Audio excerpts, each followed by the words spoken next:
Okay, I'll just show you how to play music through the Bluetooth audio system in this 2015 Honda HRV. So from any screen, if we go to music, this is the tune that's going to play. But if you look at the bottom there, it's got Honda HFT. If you click the speaker, it's a choice between iPhone and Honda HFT. The tick is next to HFT. That means any audio that plays on your mobile, if you have this set up right, it will play through the speakers. So that don't matter whether it's a Apple Music, Prime Music, Spotify, a soundtrack of a YouTube video or YouTube music, it will play through the system.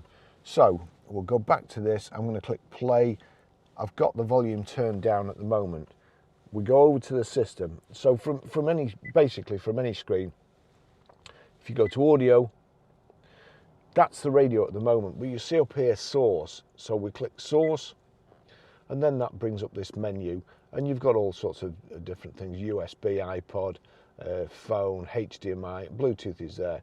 We click on Bluetooth. That's showing it's playing this track. Now if I turn this up, turning that up, and then I turn this up, that's it. That's how you play music.